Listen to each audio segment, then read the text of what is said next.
semuanya. Okay guys, so today we are going to be discussing about the education system in India. I'll tell you whatever the little knowledge that I have about it, whatever I know about it basically, because I'm sure that the education system has improved quite a bit since I finished my schooling and since I finished my college and education in India. So I'm not exactly very familiar with the current system that is going on. I'm not too sure if it's too different from the education system in Indonesia or not. But yeah, I'll just give you a brief overview about it.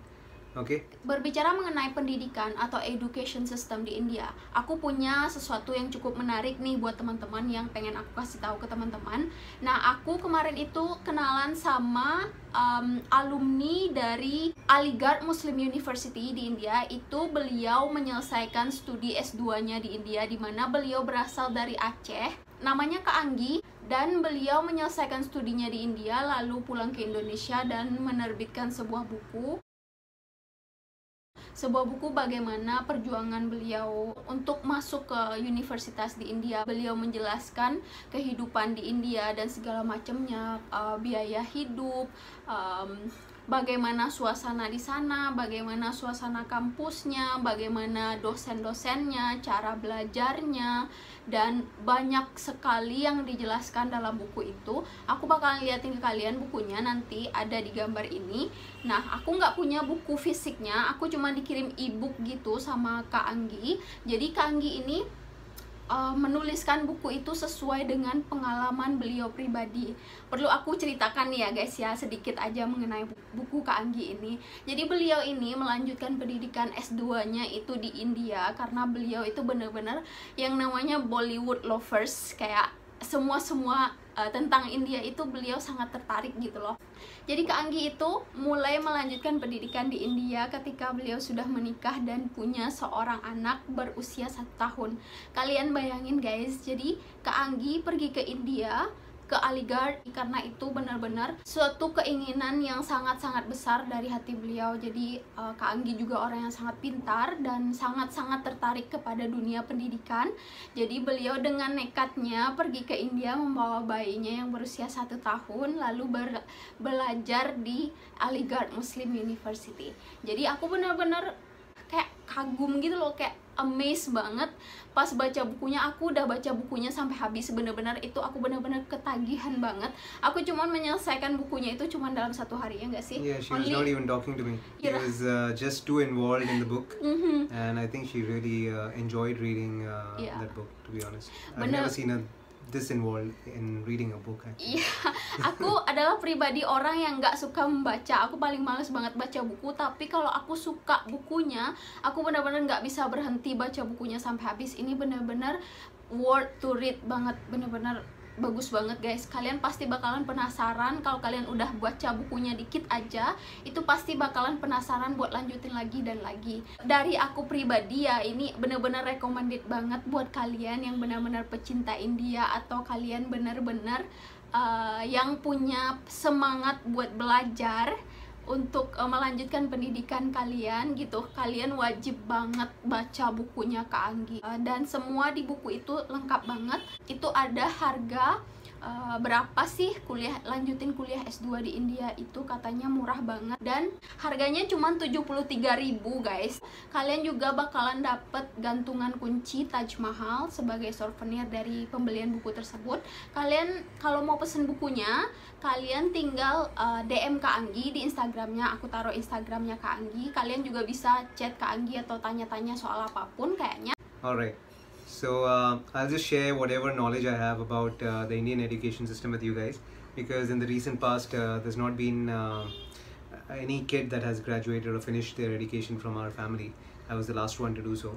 So I am not really updated with the recent changes in the education system, but I'm sure it's changed a lot. Okay, so in India usually the kids would be sent to play school or nursery before they start their the LKG is what we call it, the lower kindergarten. Then there's a senior kindergarten, lower upper, it's like junior kindergarten and senior kindergarten, LKG, JKG, whatever you want to call it. People call it different names.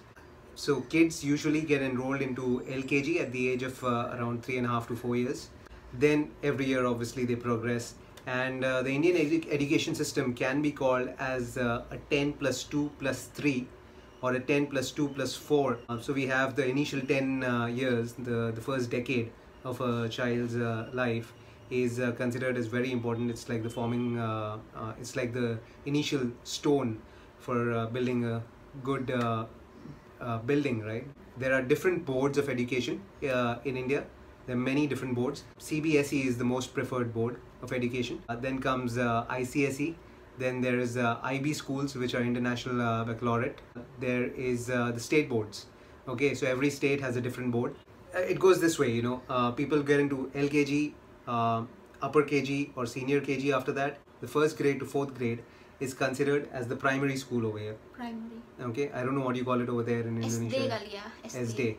But we have a first grade to sixth grade. Okay, we have it over here from grade 1 to grade 4 is the primary school. Then grade 5 to grade 10 is the secondary school. How do you guys have it over there? SMP itu grade 7 to 9. 7 to 9. There are also Cambridge International schools, which I think have 9 and 10 they consider as the secondary school. And then 11, 12 is obviously considered as higher secondary for everyone. But 9 and 10 is considered as a secondary school over there. So I think it's different for Cambridge International schools.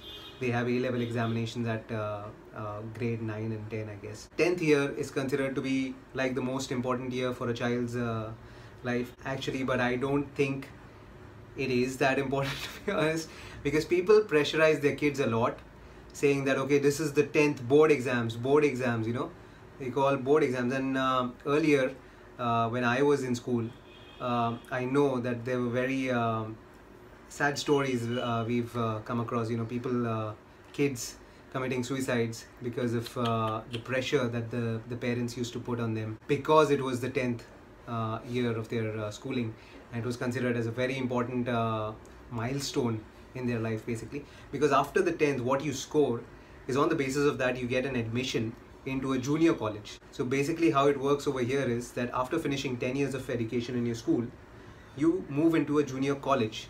So you go into a different institute. Okay, that's SMA over there. SMA.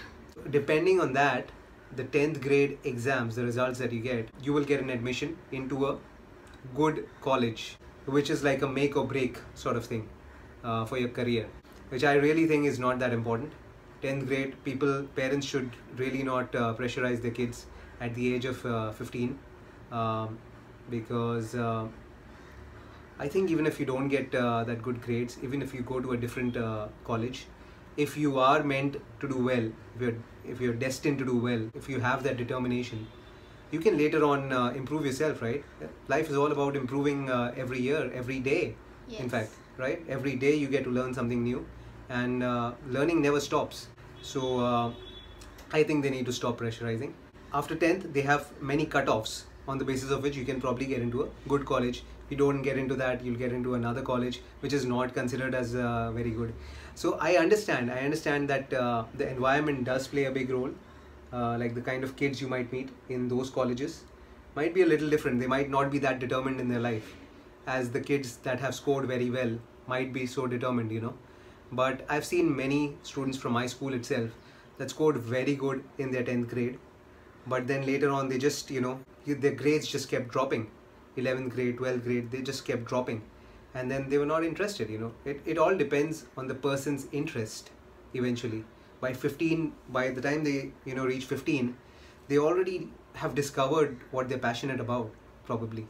Yeah, 15, 17 years of age, they already know what they're passionate about, right? Yeah. So then after this, after the 10th grade comes 11th and 12th in junior college, okay, 2 years. Then 12th again is considered as a very, very important year. You have 12th board exams, okay, and every time, so the parents in India go like, oh, 10th board exams, this is the most important year of your life, okay. If you don't score well in this, then your life is, you know, it's going to be hell. Ruined. It's going to be ruined completely. It's like you can't do anything about it after that, you know. But that's not the truth. Yeah. Okay. And then again, when you reach in 12th, they say the same thing all over again. Like, if you don't score well in your 12th grade, then your life is ruined. Yeah. Very tight competition in very India. very tight competition. The problem is that there's a lot of population over here, obviously, and the competition is definitely very very tight. There's a fight to get into good colleges, but there are other ways. Rich people get out of it through management quota. That is there in colleges, unfortunately.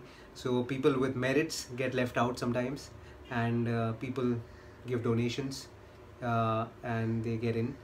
That's the sad truth, but that happens. Donations? Yeah, donations. They call it donation, but Bribe. they give.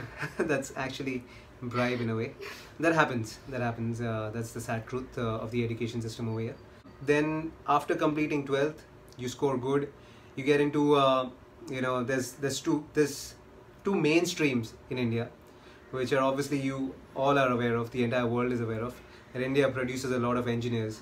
Yeah. And a lot of doctors Yeah. every year. In India, jadi orang India itu kalau aku lihat di film-film ya, kalau anaknya nggak mau jadi engineer atau nggak mau jadi dokter, udah nggak dianggap keluarga. Yeah, like Three Idiots, right? I'm sure you all have watched it. So Get out of my house. You are not my child anymore. I think parents should really stop pressurizing their kids, because the child probably can figure out their own strengths and weaknesses. If they can't, I mean, you don't need to pressure the child so much. If they can do it, they will definitely do it. If they have interest, they will do it, right? Yes. Yeah, CBSE mostly focuses on the curriculum is made in a way that will help you prepare. CBSE also has 11th and 12th grades, by the way. So CBSE board has up to 12. State boards have only up to 10. And then 11 and 12, you need to go out and you need to find a junior college. CBSE, the kids can choose to continue in the same school and complete their 11th and 12th grade, or they can choose to go to a different college. It depends on them. It's their choice. Okay, but 11th and 12th in CBSE, it prepares you for the entrance exams. So after 12th comes, you need to start preparing for your entrance exams. A lot of kids start preparing for their entrance exams right from 11th grade, because the competition is so much that they want to turn out to be the best, and they want to be able to get admission based on their merit, and not to bribe later on, because some of the parents can't really afford, right? I mean, how much are they going to afford? Yeah. What is merit? Merit basically based on their scores. Yeah, whatever score they get, based on that they need to get an admission. If they can't, if they have scored very less, then they need to bribe. So the thing here is that they prepare for their entrance exam. CBSE helps you prepare, because their curriculum is structured in that way. So entrance exams, there are many entrance exams. There were many, at least at my point of time when I was studying. I had appeared for the government entrance exams, basically for engineering as well as medical. I was more interested into medical, but look where I've landed up. I'm an engineer now. But I was always interested in becoming a dentist, and I had scored much more in my medical entrance exams. But there are many engineering colleges over here, and the medical entrance, the medical admissions are, it takes more time. You need to be more patient. I did get admission in Latur based on my marks, but it was really far away from my city, and mom and dad, they did not want to send me there. So I ended up in an engineering college. Yeah, but that was not my interest. Anyways, I am enjoying it now. It's not a big deal. But getting into medical colleges is another. It's a different story altogether. It's a big struggle every year. There's a lot of delay in admissions. There's a lot of protests that happen. The fees hikes and the cutoff percentages, they are always changing, and it's very difficult basically to get into medical. When it comes to engineering, there are two ways to get into it. Okay, there's after finishing your 10th, you either get into a junior college where you do 11th and 12th grade, or you get into a college where they offer diploma. There are many branches of engineering where you can choose a diploma, a specialization in which you want a diploma. Okay, that's for 3 years. So that's 10 plus 3. But after diploma, you can get into a bachelor of engineering college. You can do your bachelor's in engineering, and you will start from the 2nd year of engineering basically. So you're not losing a year anywhere. But a lot of students tend to lose their interest after completing 3 years of education over there, and they're still not in their bachelor's. and then they start losing interest and they drop out of diploma. They don't end up getting a bachelor's degree. So a lot of parents prefer 10 plus 2 and then sending them into a 4-year college for engineering. 4 years 4 and years. you will get a bachelor's. Yeah, 4 years you get a bachelor's after that. If you don't want to get a degree in engineering, then there's also, if you're doing basically commerce, arts and science, those are the 3 main streams. After the 10th grade basically, those are the 3 main streams. So if you've taken arts in 11th and 12th grade, you can continue to do your bachelor's in arts, and that will be a 3-year course. Okay, so that becomes 10 plus 2 plus 3. Okay, 15 years of education. But yeah. Yeah, it's a little confusing. Or if you've taken commerce in your 11th grade, then you do your bachelor's of commerce. You can pick up a career in chartered accountancy, which is very good as well. You can become a CA. You can do a lot of different things as well with commerce. So you get 10 plus 2 plus 3 over there as well. Okay, then bachelor of science also you can do if you've taken the science field, which is again 10 plus 2 plus 3. After doing your bachelor's in science, you can do your master's. Master's is usually a 2 years degree, as she already mentioned, Yeah, in India. Then after the 4 years of engineering, you can do your master's if you want to. Most people choose to do an MBA. Okay, now here I would like to mention that Mila has already mentioned that the fees in India is not very high. It's very cheap. Maksud aku di Aligarh Muslim That University. is for Aligarh Muslim University, yeah. Yeah. But there's a lot of colleges where the fees is very high, especially when you think of doing your masters in business administration, which is an MBA degree. We have colleges like ISB, NMIMS, XLRI in Mumbai. We have Symbiosis in Pune, which are very, very good colleges. International standard, yeah. International standards. Then we have SP Jain. They have some sort of curriculum where they take you for 6 months to Singapore and Dubai and Sydney. I think that's an option that you can take. For 6 months they take you there for internship, like on the job training sort of, which is very expensive again. So it depends on the university where you're going in. Then again, if you're thinking about medical studies is not 10 plus 2 plus 4. It's 10 plus 2 plus 7. That's for your bachelor's. Just for the bachelor's. That's just for the bachelor's. Oh my god. Okay. I'm getting old. Yeah. So that's the struggle that Indian students go through. Some of them don't give up. They keep appearing for entrance exams year after year, and they end up doing their bachelor's when they are quite old compared to others. But it's worth it when they are doing something that they love. Right? Jadi di India ini kalau misalnya pendidikannya cuman setara SMA gitu loh, kayak junior college, ya, you call it junior college, right? Cuma setara SMA itu nggak berarti apa-apa di sini. You can have any decent job. You right? can't have a decent job Because, with just 10 plus 2.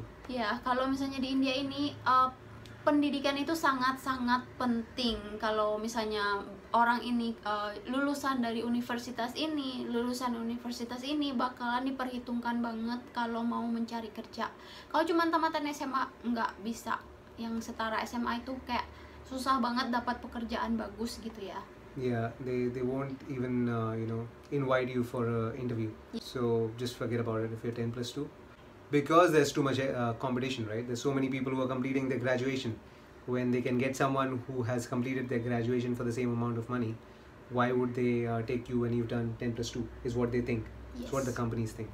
Okay? I don't really understand, like we have like SD, TK, SD, SMP, SMA, kuliah S1, S2, S3, that's it. Yeah. That's how simple it is. We call it, not like IC, plus 2, plus 3, plus 7, plus pusing. Yeah, you can call it that, but we can call it this, right? We call it like secondary school certificate, which is 1 to 10. Then 11 to 12 is higher secondary school certificate, HSC. Okay, SSC, HSC, and then after that is bachelor's, and then masters. And then you can have a PhD as well. I mean, studies can never stop if you never wanted to. I mean, you can just keep studying as long as you want to. There's PhD in India as well. It's not that we don't have PhD over here. Yeah. And you get to earn while doing PhD. Jadi S3 di sini digaji, guys. You got accommodation as well? I'm not too sure whether I never thought of PhD. I'm never going to do PhD because I think this is enough. Okay, masters is enough, and I don't think I need to pay more to the colleges and institutes. I think it's enough. It's time to earn back. Jadi segitu aja dulu videonya teman-teman. Terima kasih banyak udah menonton. Jangan lupa like, comment, subscribe, dan share kalau kalian suka video kita. Sampai jumpa di video selanjutnya. Dadah! Dadah!